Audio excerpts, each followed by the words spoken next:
Αγαπητοί ακροατές του Micro Radio, καλησπέρα. Αποκλειστικά για εσάς, τους ακροατές των εκπομπών Flashback και Εκ του Προχείρου. Μία ακόμα συνέντευξη, αποκλειστική συνέντευξη.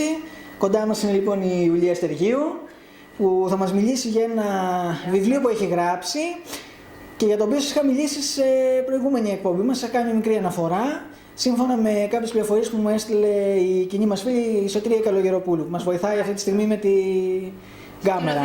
Τη σκηνοθεσία. Η Ιουλία, καλώς ήρθες λοιπόν. Καλώς σας βρήκα, Τάσο. Πες μας λοιπόν έτσι λίγα λόγια για σένα, έτσι, να σε γνωρίσουμε ξεκινώντας τη συνέντευξή μας. Εγώ είμαι συμπατριώτισσα, δικιά σου και της Σωτηρίας. Είμαστε και οι δυο μας δηλαδή, είμαστε από το σπιτάλι της Μεσίνης, ένα πολύ ωραίο χωριό. Έχουμε μεγαλώσει εκεί τα παιδικά μας χρόνια, σχεδόν όλα τα καλοκαίρια τα θυμάμαι παίζοντας με τη Σωτηρία και άλλα παιδιά, πάρα πολύ ωραία χρόνια, αθώα. Τώρα όμως μένω στην Αθήνα, στο Χαϊδάρι, δυτικά προάστια, είναι μια όμορφη πόλη και αυτή, με πολλά δέντρα, το δάσος το λεγόμενο, η επόμενη περιοχή του Χαϊδαρίου, και ζω εκεί από τότε που γεννήθηκα, μέχρι σήμερα. Με τη συγγραφή πώς ξεκίνησες να ασχολείσαι? Από παιδάκι έτσι είχα αρχίσει λίγο τα πρώτα δειλά μου βήματα. Μην φανταστείς ότι εντάξει, έγραφα πολύ σοβαρές σκέψεις, αλλά μεγαλώνοντας αυτό λίγο ορίμασε και με έχει βοηθήσει πολύ και η σχολή στην οποία έχω σπουδάσει, οπότε το έχω λίγο αναπτύξει το θέμα της συγγραφής.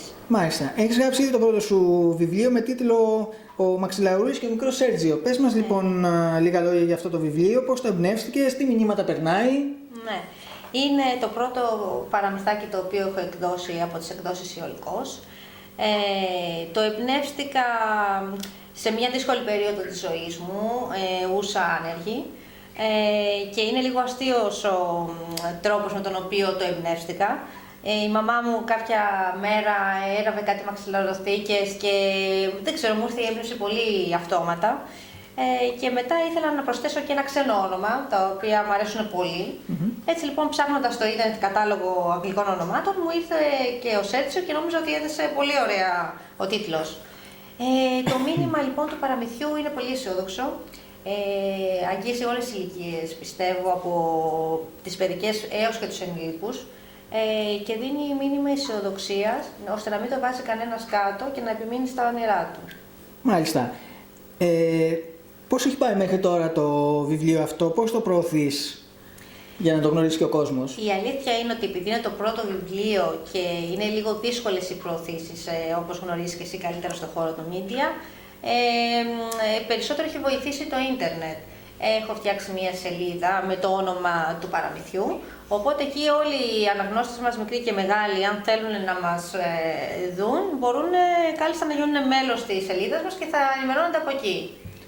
Η οποία σελίδα είναι στο Facebook, έτσι? Βέβαια, στο Facebook, και συνεργάζομαι επίσης με την σελίδα της κοινής μας φίλης πάλι της Λουκίας Μπότη, με τη σελίδα της All Lukia's Little Things, που φτιάχνει πολύ ωραία χειροποίητα κοσμήματα και κεριά και αντικείμενα και λαμπάδες, πάρα πολύ ωραία. Την έχω δει τη σελίδα μάλιστα και έχω παρατηρήσει ότι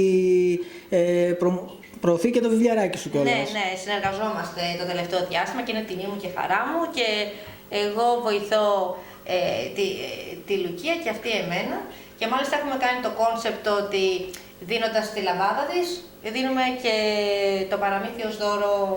Κάτι πάρα πολύ ενδιαφέρον. Ναι, τώρα για τις πασχαλινές γιορτές. Βεβαίως, πάρα πολύ ωραία ιδέα λόγω Πάσχα, και πιστεύω, αγαπητοί ακροατές, ότι σύντομα σε επόμενη εκπομπή μας, είτε στο Εκ του Προχείρου είτε στο Flashback, θα έχουμε και τη Λουκία στην παρέα μας, να μας μιλήσει για τις όμορφες δημιουργίες της, για τη σελίδα της, για τη συνεργασία της με την Ιουλία. Λοιπόν, ετοιμάζεις κάτι καινούργιο αυτή την περίοδο? Θα είναι κάτι παρόμοιο με το παραμυθάκι που παρουσιάζουμε σε αυτή τη συνέντευξη? Η αλήθεια είναι ότι όποτε έχω έμπνευση πάντα ετοιμάζω καινούργια πράγματα, και μου αρέσει να κάνω πάντα διαφορετικά πράγματα, να μην μοιάζει δηλαδή με το προηγούμενο δημιούργημα. Τώρα από εκεί και πέρα βέβαια έχει λίγο το κόστος του το κάθε έργο. Σαφώς. Οπότε τώρα δεν ξέρουμε ακριβώς το πότε θα βγει το επόμενο έργο. Πάντως σίγουρα θα είναι στο άμεσο μέλλον, θέλω να πιστεύω. Μου έλεγες μάλιστα πριν τη συνέντευξη που κάναμε την προετοιμασία μας ότι έχεις ολοκληρωμένα και κάποια βιβλιαράκια σου ακόμα, Ναι. τα οποία δεν έχεις ακόμα εκδώσει λόγω του κόστους βεβαίως που υπάρχει για Μάλιστα. την έκδοση. Ναι.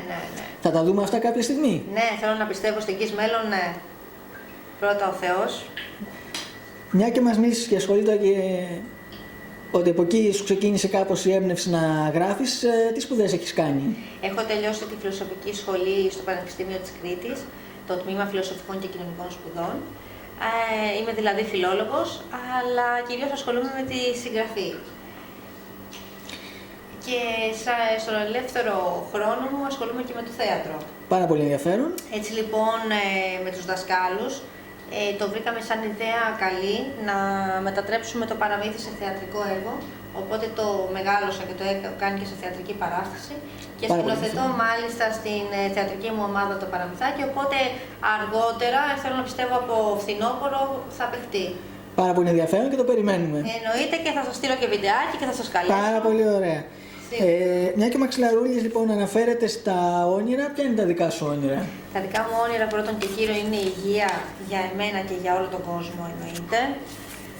Αγάπη, ευτυχία, μία εργασία για όλους και να υπάρχει και αξιοπρέπεια στον κόσμο. Το κυριότερο. Το πιστεύω ότι είναι το κυριότερο. Και κλείνοντας αυτή τη συνέντευξη, θα ήθελα να σου ζητήσω να μας πεις κάτι που δεν το έχεις πει ως τώρα on camera, μιας και είναι και η πρώτη συνέντευξη που, που δίνεις στη ζωή σου. Να με κάνεις συνάδελφό σου, να δουλέψω κι εγώ σαν ραδιοφωνική παραγωγός και ταυτόχρονα και μουσικός μαζί που είναι το αποθυμένο μου και η Σωτηρία το ξέρει αυτό χρόνια. Γιατί όχι, πολύ ευχαρίστως. Συγγραφέας, Βεβαίως, βεβαίως. Μην ξεχνιόμαστε. Αγαπητοί ακροατές λοιπόν του Micro Radio και των εκπομπών Flashback και Εκ του Προχείρου, η Ιουλία Στεργίου ήταν μαζί μας, αποκλειστικά για εσάς, για το microradio.eu. Η Ιουλία, σε ευχαριστούμε πάρα πολύ. Εγώ ευχαριστώ πάρα πολύ, Τάσο. Να είστε καλά και σου εύχομαι καλή επιτυχία στην εκπομπή και ισανότερα. Και εμείς ευχαριστούμε πολύ για τα καλά σου λόγια και σε περιμένουμε όταν ξανάρθεις με το καλό στην Καλαμάτα να σε δούμε και στο στούντιο live. Πολύ ευχαρίστως, θα χαρώ πάρα πολύ. Αυτά λοιπόν, φίλοι ακροατές, αυτή ήταν η συνέντευξη της Ιουλίας Στεργίου εδώ για το microradio.eu. Και μια και η εκπομπή αυτή, η συνέντευξη αυτή, με συγχωρείτε, παίζεται, μεταδίδεται μετά τις εορτές του Πάσχα. Να ευχηθούμε Χριστός Ανέστη, χρόνια πολλά σε όλους, υγεία πάνω απ' όλα και ο Αναστάς Κύριος να μας βοηθάει πάντοτε σε κάθε μας δυσκολία και να είναι σκέπη όλων μας. Να είστε καλά. Ευχαριστούμε πολύ. Υγεία σε όλους.